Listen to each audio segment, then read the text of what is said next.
Hello, ladies, gentlemen, subscribers, watchers, and fans. Welcome to the SDR Disco Call show. If this is your first time joining, or if you're a returning subscriber, this show is all about brand new sales development and speaking to cool and amazing and interesting people in the world of tech sales.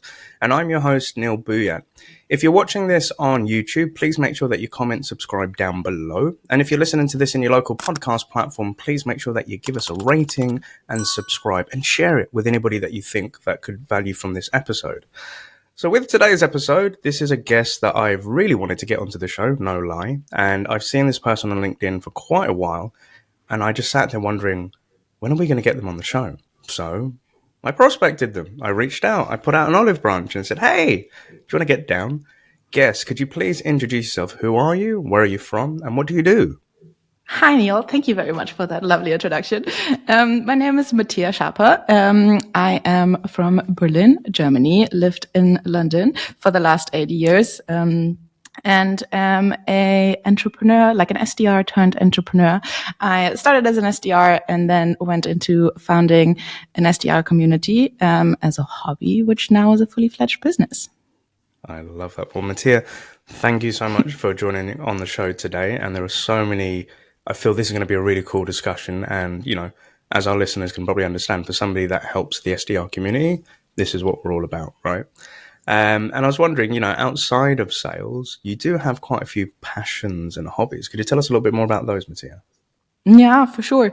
I think one of my biggest hobbies and passions is boxing, probably at the moment. I don't know if the camera can see, but like I have a little bit of a blue eye, like a black eye at the moment, because I went to sparring yesterday. I started boxing pretty much at the same time that I started being an SDR. I think like maybe 2 months after starting my first SDR role, just because you know how the SDR role goes. There's a lot of rejection, a lot of like mental health, mindset stuff that we need to do. Hey, we need to have our boxing gloves every day when we go out into this. All the time, exactly. And I started it as a hobby. And it just helped me like get everything out after like a full day of rejections, right? And then with almost everything, I took it a little bit further and am now sort of like an amateur fighter. I have a couple of fights. I just had a fight in London. I'm now licensed for Berlin. And yeah, it's really helped me. Like I always say to everyone that I speak to about it, I'm like, guys, if you're in sales, get into martial arts because it is going to change your world. I freaking love that, dude. And I think definitely want to pick this apart because there are some synergies that I can hear in terms of, you know, using fitness and using like you said, martial arts to help with stress. And I think that's a topic definitely we can dive into. And as a gentle reminder for our listeners and watchers, with all of our guests, we'll always be putting their LinkedIn profiles into the show notes so that you can connect with them, pick their brain. And if there's anything from today's show that you'd like to discuss further with them, please reach out to Mattia. And looking at your LinkedIn profile, Mattia, you've got a wealth of experience and you've put out a lot of really cool content that helps out a lot of SDR. So again, listeners and watchers, make sure that you follow Mattia on LinkedIn and everything she's doing with the SDRs of Germany. But in terms of experience, so, you know, looking way back in the day at Verity, where you've been an SDR, you were then a country manager working alongside your uncle. You worked with one of the coolest vendors that I know and a partner of, Sales Loft. Podcast host yourself, advisor and brand ambassador, advisor with Trainio, and obviously being the co-founder of the SDRs of Germany, which is freaking cool. But that's a lot of experience and a lot of miles done. Mattia, in your own words, could you walk us through of how did it all begin from you, from being an SDR to where you are today? Please tell us that story. Yeah, of course. I think like almost 99% of the people that I speak to, I never thought I was going to go into sales, right? And none of us is like, I don't know, 5-6 year old. And we think, oh, sales would be a really cool profession. And especially in Germany, where I grew up, sales is also, it doesn't have the best reputation. The reputation for sales in England is much better than it is in Germany. So I kind of slid into sales when I finished my bachelor. I studied international business with Chinese and wanted to go back to China actually and work there. Oh, wow. But I finished my bachelor 2020 and you know what happened there. That was difficult going back to China and working there. The big C word. right? And the Yeah. only jobs that were available were like SDR and BDR jobs. So I was like, okay, let me just see how it goes. Can't be so hard to just like talk to a couple of people and book some meetings. And then I started at Verity. I was in London, working for the DACH market. And after a couple of weeks, I realized, listen, it's not that easy. It's not just talking, right? It's Yeah. like it really requires a lot of skill and like intelligence and stuff like that. And it's not just talking to people. And I had a little bit of a hard time actually in the first couple of months. Like, I was super stressed. I had a lot of pressure. I didn't know how to deal with it, right? Like I wasn't being myself also as an SDR. So it was a little bit hard. But then I really got to love that role. Like, I think not just like in my career, it helped me a lot, but also like in my personal life, right? I don't know if you've read the book To Sell is Human, but I think that's my absolute favorite book because it's so true. To sell is human. So if any one of you guys that's listening hasn't read that book yet, read it. Like that really sparked my passion afterwards. Yeah, and then I was at Verity for a year. I was doing quite well, but at some point I was like, I think, and this is also one of the things that I always tell people, if you really want to elevate your sales game, sell sales tech to salespeople. People. Because right, it was like when I started at Sales Loft, it really elevated my sales game because I was within all these, like, Sales Loft. The people that work at Sales Loft, I think there was like 600 people every time, like they put out an SDR role, 600 people apply and then they choose like the best, which makes sense because, right, their salespeople are like the door for them. So I learned so much at SalesLoft. It was actually crazy. Like being a power user of SalesLoft, like learning all of these things, like speaking to sales leaders. It was the best job I ever had. Honestly, it was amazing. So if you are really passionate about sales, I always say just sell to salespeople and work for a sales tech company. I love that, and you're so right because we've had a guest on recently, like Mark Akers from My Sales Coach, and he was also saying before he went from going at a Lego to coming to My Sales Coach, he said to Kevin Beals, I need to be selling to salespeople because they are my people. That is the world that I love being in. And, I found that myself of when I left my first startup and went to go work for a company called Shoutout, they were selling to salespeople because it was a sales enablement tool, right? And that's where you get to enhance. It's like kind of going to sales university. Exactly. Because you get to speak with the greatest professors of sales and marketing and you learn how they do it. But I can definitely relate to that bit. There was another point that I wanted to kind of pick up on, if that was all right, where you was in that first role and the word I heard, which was I wasn't being myself. And, with a lot of people that I meet, we can always kind of have this mask on when we first start a new job. But what did it mean to you, Mattia, like you wasn't being yourself, and how did you find yourself? Yeah, I think it was just like, I was 23, and I was selling this enterprise marketing analytics software to like head of data decision making, head of marketing, all of these people, right, that had so much more experience. And I was so intimidated by it. And I was always like, I'm just a little SDR. Why are these people like, why would these people want to speak to me, right?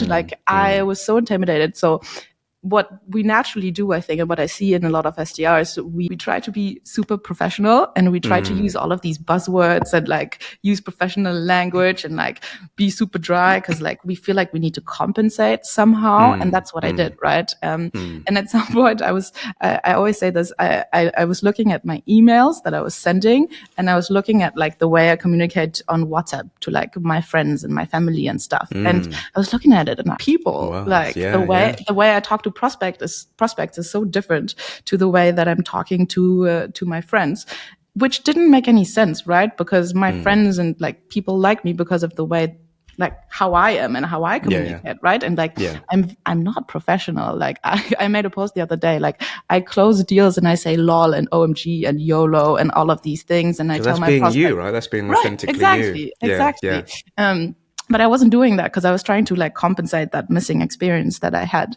Then I was just working on that. I was just like, okay, I need to stop being intimidated and stop compensating and just be myself. Like, for example, I hate calling on the phone. Like, even with my friends, I don't like calling on the phone.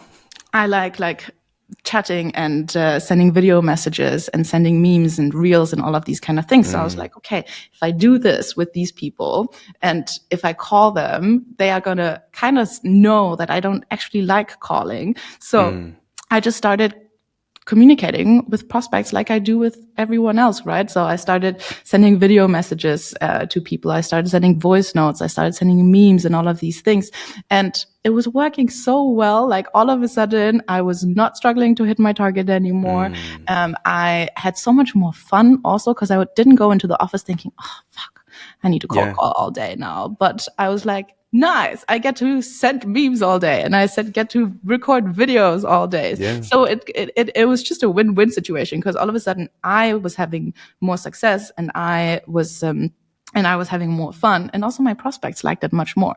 And that was sort of like the big light bulb moment that went off in my head. And from then on, being an SDR was really my passion and was really fucking fun. I love that so much, and you're right, because I've been there. I speak to a lot of SDRs like over the years, and it's this fear of not having the business acumen or the experience. And even when they're looking at the LinkedIn profile, like, dude, I've only been an SDR for 2 or 3 months. How the hell can I be speaking to the C-suite? And I'm like, I get it, but remember that the person that you're going to speak to is also a normal human being that goes home, watches TV, has dinner with their family, goes to bed, shit, sleeps, same as you. They're just another person. It's just their job title is different. Exactly. And the advice that I gave them, I said, the way that you become professional or you enhance your business acumen is by having more conversations with these people and learning how they talk, what's their lingo.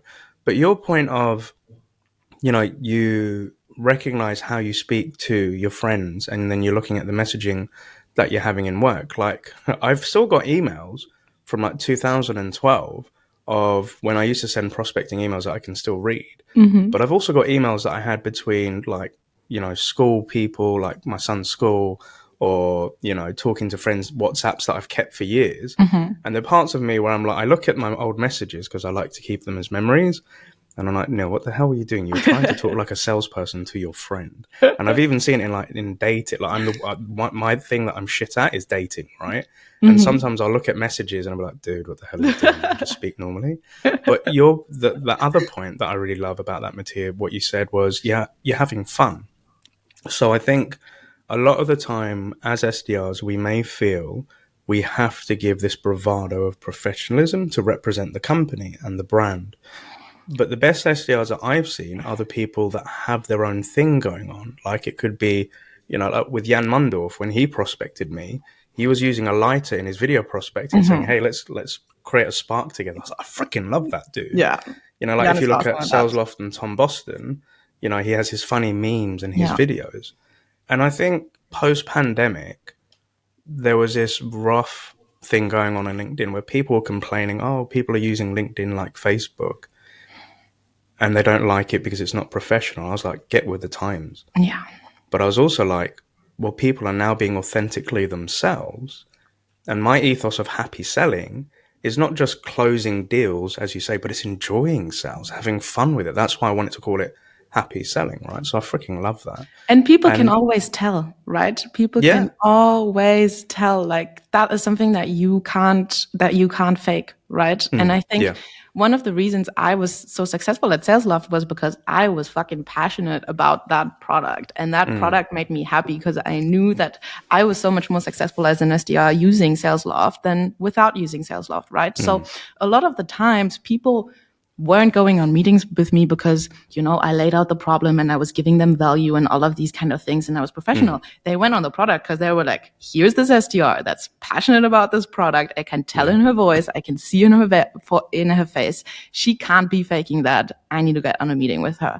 And, that's what it's about at the end of the day. Sales is a human to human experience. And if we are being a fake human or if we're putting a mask on, people are going to notice that. You're right. You're 100% right. I think one thing that I really strive to do is whatever videos you see of me on LinkedIn or Instagram or TikTok, it's the same Neil off Hmm. camera. And some people have said to me when they've met me face to face, they're like, "You're actually like the persona you put on Hmm. LinkedIn." And I'm like, I don't want to be anything else, Yeah. you know? That's the And biggest compliment, though. That's the yeah, biggest compliment for you. Like when people yeah, tell I'm me really that, I'm grateful. like, I am doing something right. You know what I mean? Exactly.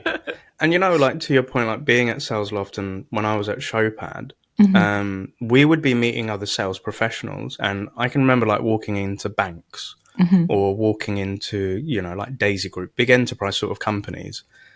And both being an SDR or when I even was in customer success, I'd meet these people in these suits and ties and very corporate and everything like that. Neil would come in, business professional, how do I put it? Semi casual, but semi professional at the same Hmm. time.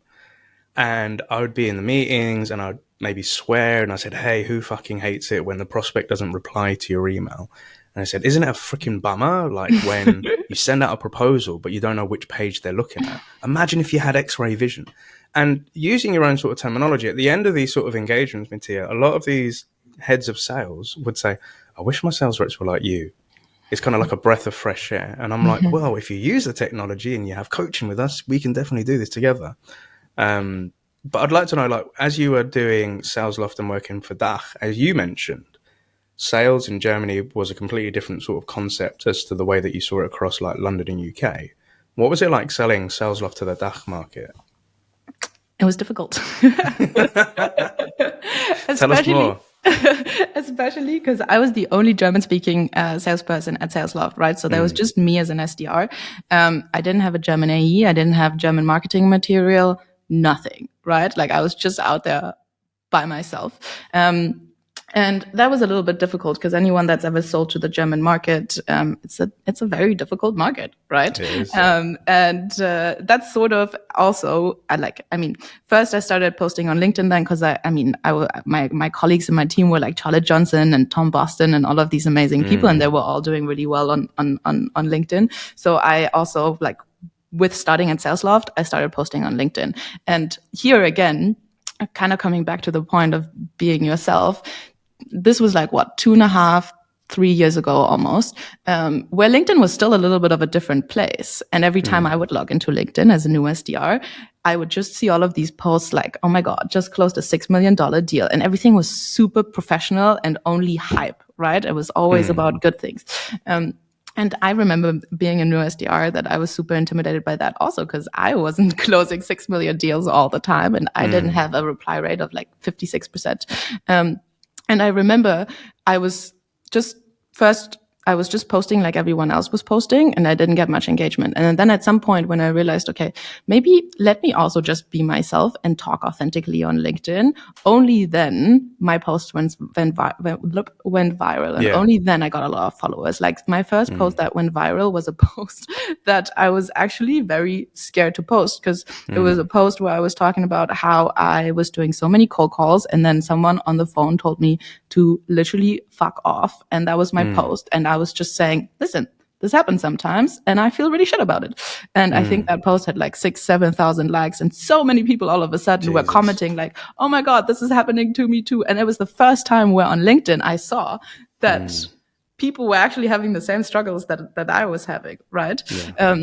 So from then on, I really started working on my personal brand, and like I always really try to be authentic and talk about the bad things as much as I talk about the good things, right, on Mm, LinkedIn. And I think I use that a lot also in selling to Germany. Me being like a thought leader and posting on yeah. LinkedIn and getting exposure and stuff like that. And then at some point, I was like, listen, I think the DACH market is a really hard market. I don't know everything about the DACH market. try to learn everything, but that's not even possible. And I started a community for two reasons: because a selfish reason, because I wanted a community and I wanted new SDR friends, and the second reason was kind of for SalesLoft, because it was my lead generation for SalesLoft. I was like, okay, SalesLoft, you're not doing anything in the DACH market, you're not helping me with marketing, so let me do my own marketing. So I opened this community, I put SalesLoft everywhere. I was like, guys, SalesLoft is a really good software, and that way I generated a lot of inbounds for myself.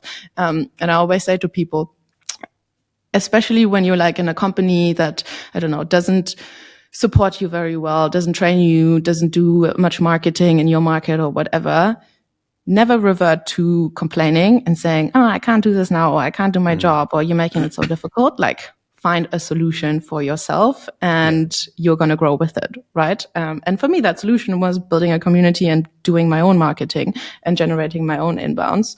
And at some point I was like, sorry, SalesLoft, now this has gotten so big that I now need to leave you guys, right? Yeah. I love that. There's so many parts that I'd love to unpick upon. That is, I think it started with that bravery of you, like you said, posting on LinkedIn on something that really happened to you. And, somebody telling you to fuck off on a call, you're right, it happens a hell of a lot. It's a punch you would get, right? And also having that intimidation of being in that period where everybody's talking about success and six-figure deals and et cetera, et cetera. I think over the years that's kind of worn off of me, because my early days of being an SDR, RAEs were closing $1 million deals. It was just a normal thing. So, but I can understand that when somebody new to the industry drops in, and all you're seeing basically on your news feed, that's what LinkedIn is for a lot of us, right? The headlines can give you this sad thing of trying to compare yourself against these things. Exactly. And, and then it could bring you down. Oh, maybe I'm not good enough. Why am I not doing that? And, being a company founder with my own biz, I've done that, but I've really learned to stay in my lane, in the sense of don't compare myself to anybody, because they haven't been through what I've been through. And they're not doing what I do, and nobody does anything better than what I do the way that I do it, right? But that's taken years to figure that shit out. And it's social media. It's always like, it's just like Instagram, right? Yeah. Like, it's just highlight reels of people's life. And it's so easy for our brain to be like, oh, it seems like they are having such a good time, and not, really reflecting that they're probably also having problems. Like, none of us is perfect, right? And that's what I try with my content. I'm like, sometimes I talk about, how I cried, or how I lost a deal, or how difficult it is to be an entrepreneur in like a very male dominated space as a female, and all of these things, because I think it's really important that we also shine a light on these kind of things. And as an entrepreneur yourself, you know what it's like, yes, we are running a business and it's not going bad, and it's, we're having success, but there's also a lot of times where we're struggling. Let's not lie about that. 100%. And I think, I've also come to this sort of realization where, on LinkedIn, it's either the really good stuff that's happening in your life, but then there is the extreme of the really dire shit that's happening. Like, it's been doing the rounds on LinkedIn, this whole Gmail, the limit and etc. like that. And everybody went fucking nuts about it. And then everybody's now saying, oh, it's only for personal Gmail addresses. That's what the block is. I was like, and I look at it and I was like, but what I'm more interested in is the mediocre stuff in the middle. Yeah. When I see posts of just somebody saying, hey, I'm trying this new sequence out, or, I learned this on a discovery call. It doesn't have to be like fucking spectacular, amazing, $1 million sort of thing. It can just be just the general stuff. That's the stuff I'm more interested in, right? Yeah. And then posting and authentically being yourself and talking about your day to day. I had this experience yesterday where I didn't have many coaching sessions in my day. I literally had one, and that one was a no-show as well. But anyway, I was doom scrolling on Instagram, and I saw a post by Gary Vaynerchuk, Gary V, and he was talking about, you should go on TikTok live. Right, he said more people should be using social media but lives to creating content, but the way that streamers use Twitch and then slice up the content. And because I had no meetings, I was just like, yeah, I want to do this. So I reached for my phone, go into try and TikTok, and I can't find the live button. And I realized you need to have 1,000 followers in order to go live. But then I sat there and I was just like, oh man, that's pissed me off. And then I was like, wait a minute. I watched the video of Gary on Instagram. Why don't I just do an Instagram live? Because I've got an Mhm. Instagram business page, right? So I did the live and I literally just put it up here and I was like, I don't know what I'm doing. Uh, I'm just going to talk for 15 minutes and see what's happened. And what I ended up doing, Mattia, was I was talking about the DMs that I got that week in my LinkedIn inbox from lots of Mhm. different people, and the fact that I don't really have the chance to always reply to my DMs. So for 15, 20 minutes, I'm on Instagram Live and I'm talking about the DMs, but I'm also talking about the history behind the people that I'm talking to in those DMs. And, a lead came through that said closed lost 2 months ago, but now it's come back in and they've signed up. Somebody asking me, do I know any SDRs that work in engineering? Blah, blah, blah, blah, blah, blah. And then I finished the live and I was like, oh, that was cool. Only 2 people joined, right, on Instagram. But then I sat there and I was like, okay, that was cool. That was fun. That was new. Then I was like, oh, could I maybe download the reel, slice it up, and then put it on TikTok? Mhm. So then I spent 2 or 3 hours splicing, doing all of that. And then I created a how-to video of how I did all of those things. And then I posted it last night. And I sat there and I was like, that was fun. But the point that I'm getting here is on LinkedIn on news and posting about your day-to-day, it doesn't just have to be sales, No, right? So I exactly. think, and I see this with you, and I want to come to the boxing in a moment, is I think sometimes we're so stressed as SDRs because we have to talk about sales or sales content or prospecting and stuff like that. I love seeing people bring in stuff about their boxing or their music or mental health or, a holiday that they've been to, or if I work for Deal and I'm working in a global different location. I love that shit because it's Me a too. different side to sales, right? And I think 100%. I've got a scheduled post coming out in a couple of days where I'm talking about 2024 will be the year of SDRs, where they will be the main influencers and content creators on sales content alone, right? I genuinely believe that. And I hope that prediction comes into fruition. But I'm seeing it with people such as yourself and like with Tom and like everyone. But I would like to ask your point of view. If you have an SDR who's maybe listening or watching this today, where they're really scared to post, they've got this imposter syndrome kicking in, they want to be professional in front of everyone in their audience, and they're just on the cusp of clicking that post button, Mattia, about their personal interests, what would you say to them? I would say just do it. Just do it. No, but it sounds so cliche, right? But that's what I see with everyone. Like everyone is so like worried about things, what people are going to think, how people are going to judge them. They're probably mostly afraid of them judging themselves, to be fair. But Mm, I think it's always about just doing things. It's not about how well you do them. Most of the things that I've done in my career are not like perfect. Like everything I do with SDRs of Germany isn't perfect. Everything, I do in my prospecting isn't perfect, but I just do it. And I trained my brain into this mindset shift of rather thinking about, is this good enough? Is this perfect? Is, all of these questions. I don't ask myself them anymore. I just mm, do it. And that's really, really, really, really helped me. And I think with regards on posting on LinkedIn, it's intimidating. It's going out of your comfort zone 100%. But as soon as you realize that this is really gonna help you, like everything. I mean, you said you've done so much in your career. I mean, my career has been what 2.5 years or mm, something, and everything that I've achieved has just been because one day I was like, fuck it, let me post on LinkedIn, right?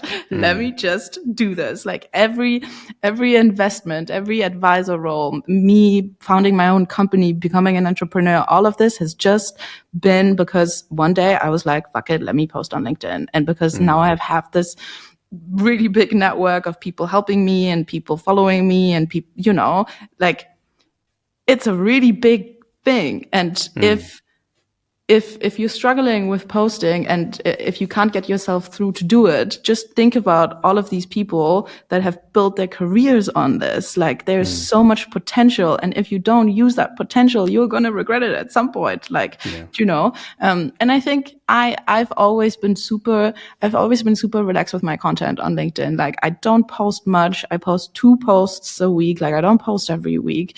I Mm. use my LinkedIn as my personal diary. Like I don't put the pressure. Ooh, I I like that. Yeah, I LinkedIn as don't your put the personal pressure on diary. myself to release expert content. Like I literally sit down in the morning, brushing my teeth and I'm thinking about, okay, what's happened this week? What, did I win a deal? Did I lose a deal? Did I learn something? And then I just write it down, right? Like instead of, I think a lot of the things where we judge ourselves and where we're afraid of posting is because a lot of the times we also judge other people on what they post, right? So like I would just kind of rid myself of all the judgment of all the, is this good enough? Is this perfect? Is it not? And just fucking do it. This has been a long monologue now.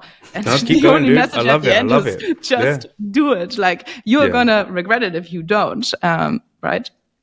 100%. I think I've always been in that mindset of I would hate to be 10 years from now and think, what if I did that thing that I was too scared to do? I can't live on regrets, right? Exactly. And there's a saying that, influential or, famous people, they don't know when they're making history because to them it's just another day. Yeah. So, exactly. like an analogy I heard the other day, like I said, when Martin Luther King was doing I Have a Dream, he just thought that was just a normal speech, keynote, doing his thing that day. Obviously, he was doing stuff for civil rights. But he was not to know that years to come, that was something that would inspire millions of people, even to this day. So, and sometimes like when I'm in startups and I'm working with SDRs or I'm seeing stuff like that, I now look at them and think like, wow, we're making history, but we don't even know it.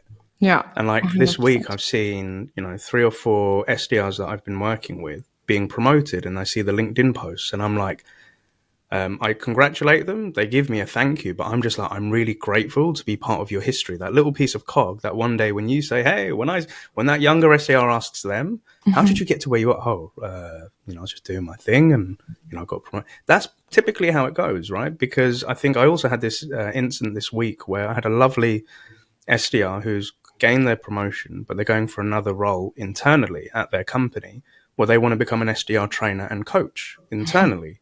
And that made my heart sing.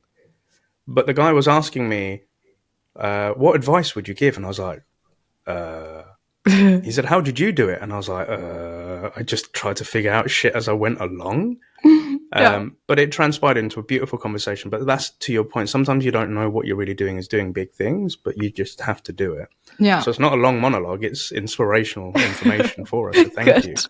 So there are 2 topics that I want to kind of make sure that we cover. One is,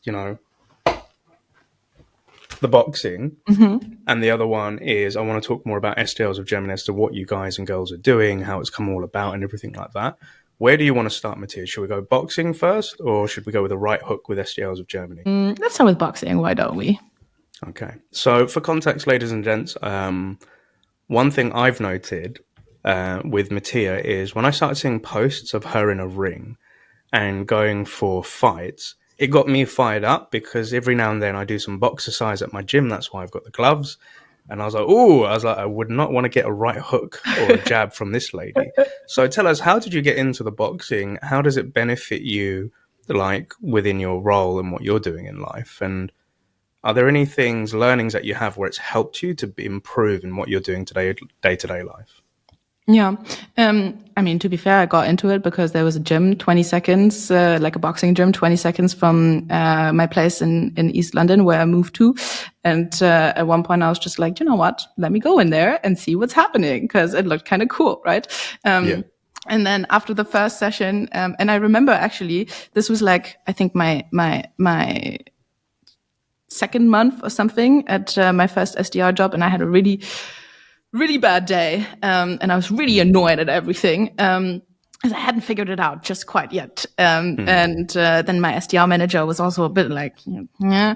And I was really frustrated that day. Yeah. And I went into that gym and we were doing bag work and stuff. And I was just imagining that bag to be so many things, my prospects, my manager, and I just let it all out, right? Yeah. And that was, so I think that's the first part that really helped me in boxing, just like letting stuff out, and really ridding yourself of any like negative feelings. And after a session, just being, because boxing is fucking hard. Like it's a fucking hard sport. Holding like I don't think some people I didn't understand. Like when I was sparring, holding your arm up for 2 minutes and jabbing and blocking. 2 minutes, it doesn't sound much, it's not that long, but it feels excruciatingly hard. Yeah. And you have to condition yourself to constantly just keep going back. Yeah, dude. Yeah. So sorry, continue.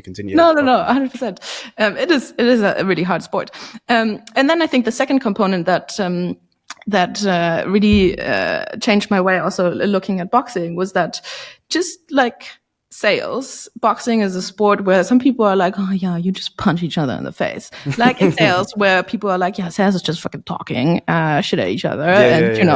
When really, once you get into sales and once you get into boxing, you realize it's not just that. There's a lot of strategy behind that. There's a lot of discipline behind that. There's a lot of mental health stuff behind that and mindset stuff behind that. And that's where I was really like, I really want to get to know the sport more, because it's not just punching. It's so much more than that, right? And as I got into I remember, I think it was like almost a year after I had started boxing, and it was also more of a boxercise thing. My coach was like, I'm going to get you in the ring. And I was like, fuck no, I'm not getting in the ring. Absolutely not, Ryan. And he was like, no, you're going to do it. And I was like, you know what? Yes, I'm going to do it. I feel super uncomfortable. I was so scared. But I knew that I had sort of like 3 months to prepare within fight camp, and that it would take me a lot of discipline. I was training like 20 hours a week and so on. And again, I often do these things, not just in boxing, also like I signed up for a marathon. I like cycled 270 kilometers in a day the other month. I always do these kind of things because it just helps my brain. Like I'm giving my brain evidence that I can achieve whatever I'm putting my mind to. And that's the same thing in sales, right? Like if I want to book 69 meetings in a month, I can do that if I put my mind to it, right? Like I just need to find a good strategy to do it. So I always say to people, like, give yourself some challenges that put yourself out of your comfort zone, that seem far away to get there. But if you do get there then, and if you put the work in, you're giving your brain evidence that you can achieve these things. And the next time you get into a situation like that, your brain is going to be like, wait a minute, we've had this before and we didn't think we were going to get it, but we did. So this is one of the reasons why I'm doing so many things where some people are like, are you crazy, Mattia? Why are you doing this to yourself? And I'm always like, giving my brain evidence that I can do it.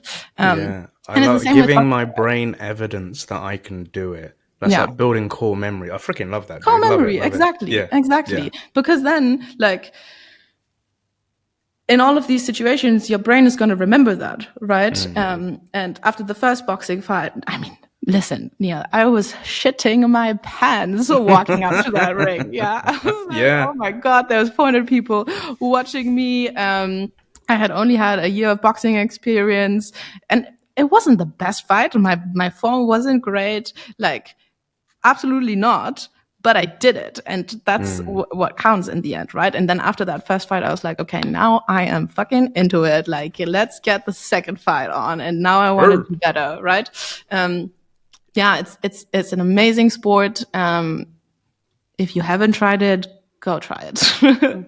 I love that. I absolutely love it. And, you know, there's a lot that I can relate to, not just on mindset, but a physical sport, putting yourself out of comfort zone. I really love that, giving my brain evidence that I can do that shit. So I'm somebody that goes to the gym each morning, and I also attend like a HIIT class 3 times a week. And a lot of people say to me, like, dude, you're forever like either in the gym or doing this, but then you're doing your own business and then a podcast. How the fuck do you find all this time?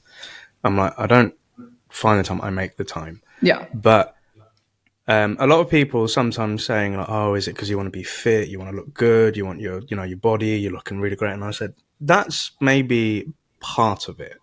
Yeah. Like, that's a bonus. Yeah. But the reason that I do it is A, because I enjoy it, B, because I can let out the stress either of the day or get myself hyped up. But it's a mindset thing, because, you know, every morning I wake up, Mattia, I have a million thoughts that go through my head. Right, I could do this. Oh, have I done that? No.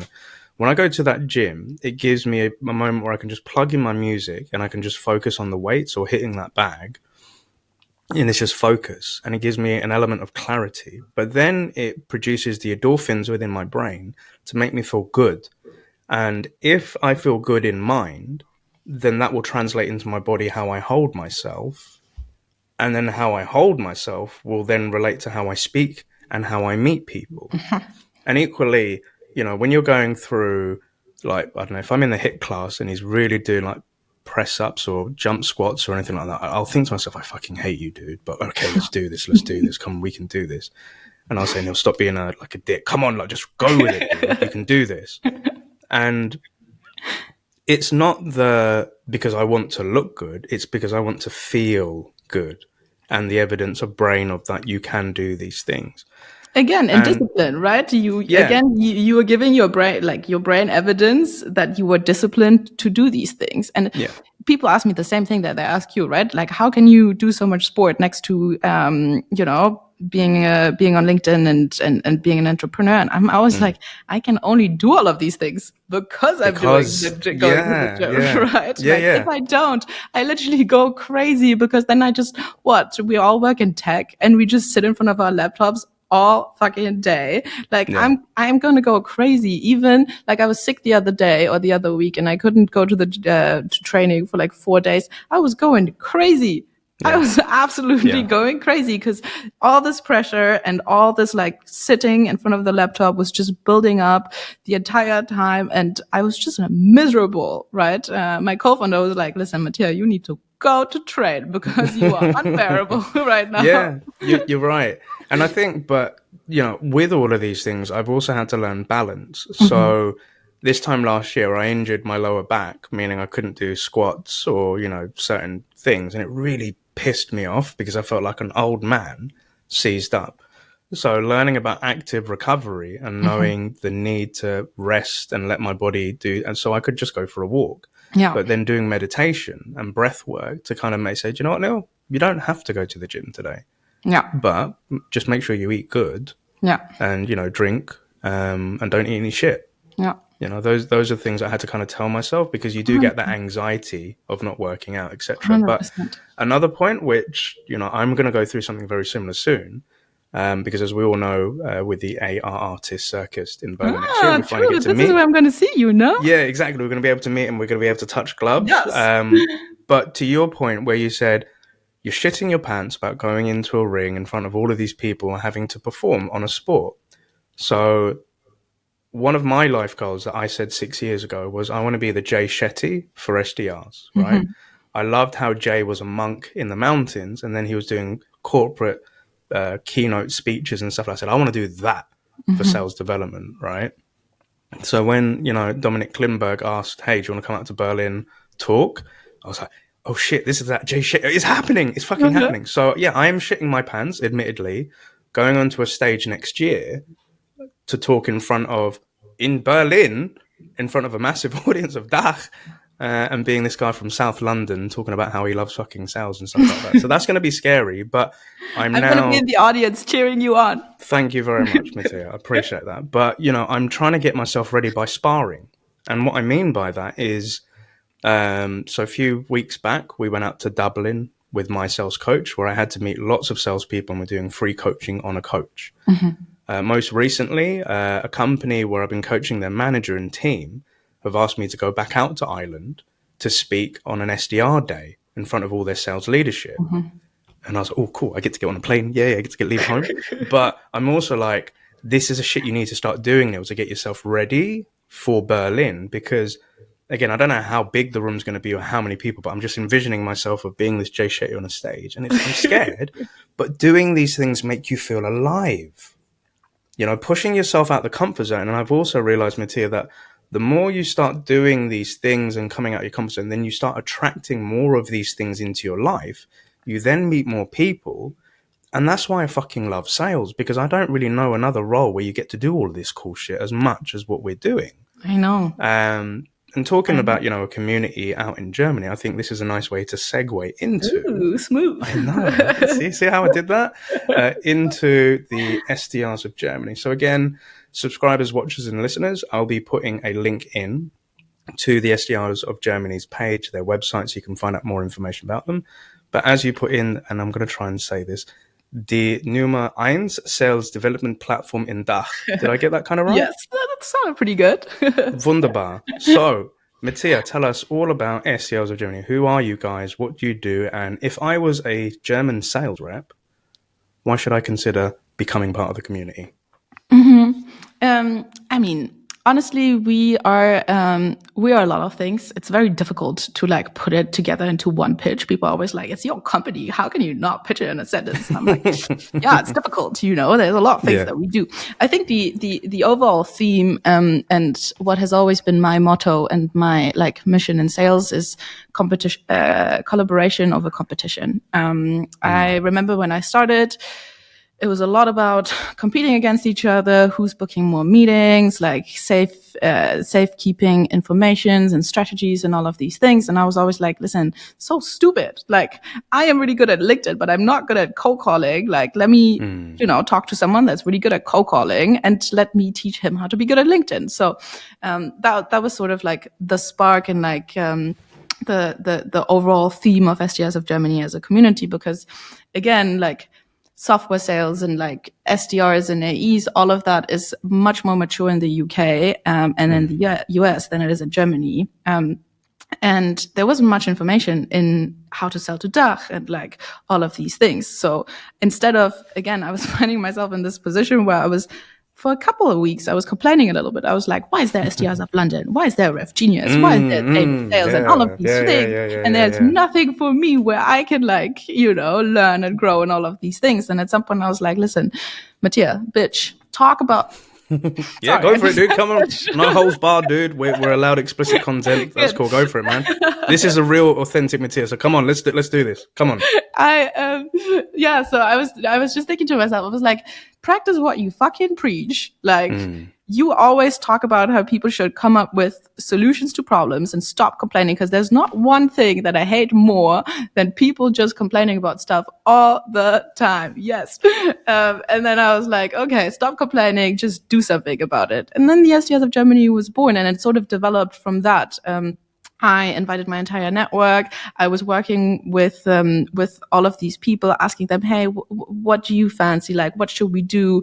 And there was, because this was like very new to the German or to the DACH region, so many people participated. And like, I would be lying, like, yes, obviously I started it and like I'm managing it, all of these things, but it's only what it is today because there's so many people participating. Like we have like 44 ambassadors that do events and that do content and that make things happen. We have so many people that are contributing to the community, and all of these people made us able to, like, we build our own software, we build our own community software, we build our own masterclass academy where we train and like where we show people how to do sales in DACH. And again, like, so many people were coming to me and telling me, "Oh, can you do like an online course? Can you coach us?" All of these things. And I was like, yeah, I can do that, but there's only certain things that I know. And like, I think a lot of sales trainers are then compensating the other things, right? And yeah. So I was like, I don't want to do that. Like, I'm not the expert in everything. Again, community spirit. And instead of me just doing an online course, instead of me just filming content, we were like, okay, let's all film content together. So into the studio, we invited like 35 experts and influencers from LinkedIn. We were like, give us your expertise. Like, this is not a one woman or a two woman show. This is a community. And I think that's why SDRs of Germany has worked so well, because in everything that we are doing, we're not doing it alone. We're always doing it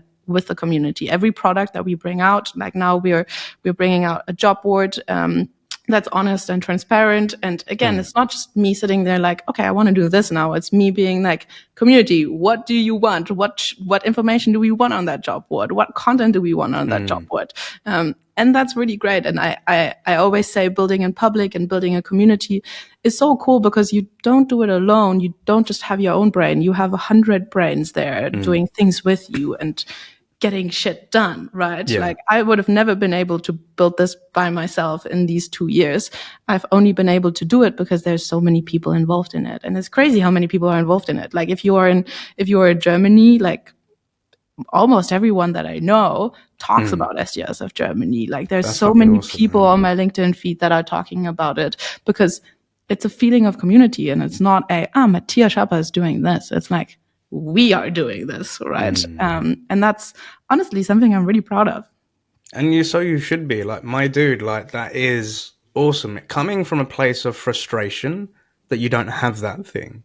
And I Yeah. really respect people that are able to take an idea out of their brain and bring it into fruition and reality, right? Because similar with this podcast, I was pissed off with a lot of sales podcasts because they're always from, successful, great sales leaders that have done this for 10 years. They're vets in the game. They've achieved. I said, I don't give a shit about that.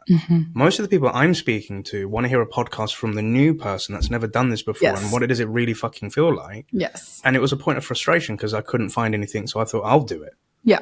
And similar to, with HappySelling, the reason I started my sales training company, because every other sales trainer I met always focused on the AEs. Yeah. They always focused on the leadership. And I was like, well, where's the SDR bit? Yeah. Oh, well, you can do it up until... And I was like, nah, man, fuck Yeah. that. I need to do something because I know that these SDRs are going to be the future leaders of sales and they're going to be my future customers. So help them now, right? And coming back to the point we made earlier of just doing it, when you started it, was it as good as it is now? No. Probably not. No. Was SDRs of Germany cool? Like, I look back at what the marketing stuff and things we did back then. I'm like, oh my God, what the fuck did we do there? Yeah. Right? I don't know how you feel looking back at your very first episode of that you recorded, right? And again, this proves the point. It's not about starting perfect or getting it 100% right in the beginning. It's just about fucking doing it. And then you evolve and then you make it better and better and better and better. But I think this is the mindset shift that needs to happen with SDRs, with entrepreneurs, with all of us probably in life, right? Like, stop thinking about how you can make it so great in the beginning, because that's 100% the reason why most people don't achieve anything, because they don't even start, right? Yeah. Like, just starting it and just getting things off the ground instead of complaining and postponing and procrastinating because you don't think it's good enough yet. Stop that. Just do it. Exactly. I love that. And you're so right. And it's really funny because I just want to quickly share my screen. I put out a LinkedIn post yesterday. And the main thing was I was on again, when I had a lot of free time yesterday, I was on Facebook and I came across a post from one of my favorite music producers. So this guy's created like big hits in the UK. And he's talking about when he was 14 or 15, he was at his mum's house and he had an ironing board and that was his setup and how he did it. And it made me smile because I then found on my Instagram, this was the early days of HappySelling. It was an ironing board, my whiteboard, and I couldn't afford the equipment back then. And I was giving SDR classes, and obviously being on the camera, the students didn't know what was behind the laptop. They didn't know they didn't know I was using a fucking iron to put it up. But that was like years ago, and now I have like a proper studio and all of that. I'm happy. But, you just have to start. You don't have to be perfect. But if you don't start, then that shit will never happen, right? Exactly. And I love that you show that on LinkedIn, because I think that's what we need more of, because now obviously people follow you and they see, that studio and they're like, oh my God, I need to be like this when I start. Yeah. But you don't, because you didn't start like that. But people forget that, right? That wasn't always the case. Like, SDRs of Germany wasn't always like this. HappySelling wasn't always like this. We started somewhere else. And I think probably you and me, or like people like us that do something like this, we are probably, we need to share more of those beginning experiences. So I'm really glad to see that, that you posted that, because that's what we need. So people actually realize that that's where you started. It's not that it's always been like this.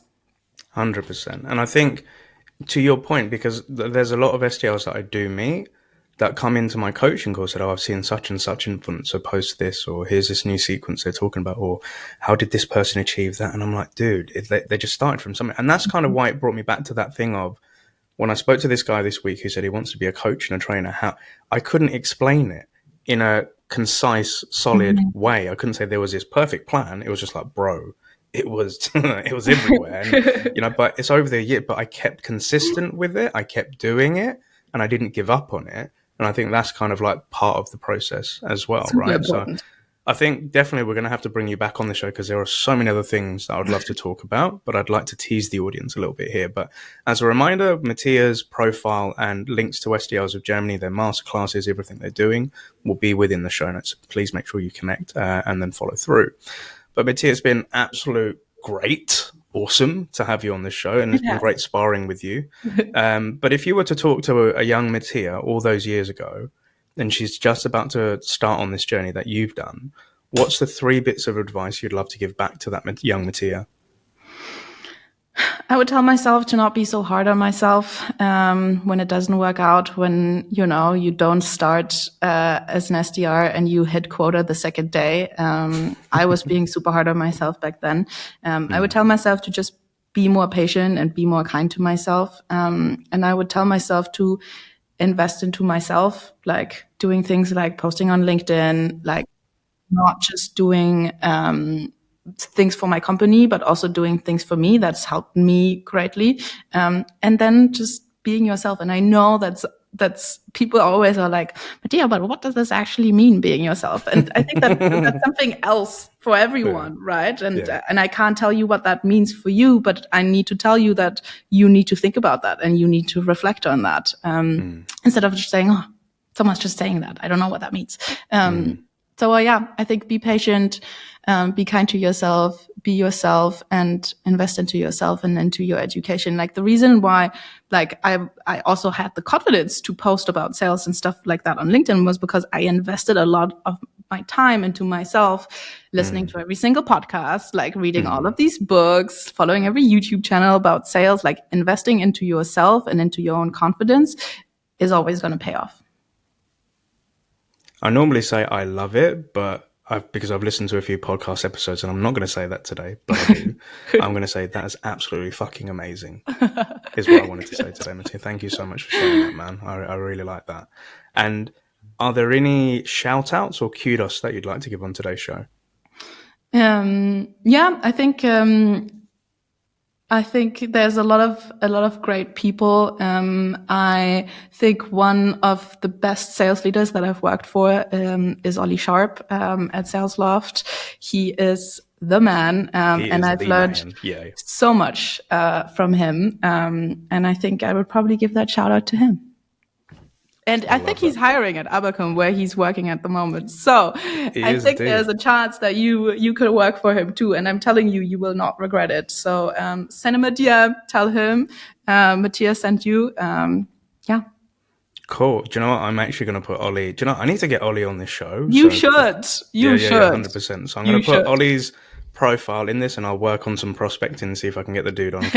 I've met so many people like Ellie, yourself, that have really spoken highly of Ollie, so I definitely want to get him on board. But a massive thank you to our listeners, watchers, subscribers, and fans of the SDR Disco Call Show for joining on this momentous chapter with Mattia today. Please make sure that if you're watching this on our YouTube channel that you like, comment, and subscribe down below. And if you're listening to this in your local podcast platform, make sure that you give us a rating and subscribe, and also share it with anybody that you feel could benefit from listening to Mattia's story today. And we're definitely going to get her back on in the future. But Mattia, to you and your crew, thank you so much for joining us on the show today. I wish you an awesome weekend. I'll see you in the ring in Berlin next year. And most importantly, happy selling, Mattia. It was a pleasure, Neil. Thank you very much. See you soon. Thank you. Bye-bye.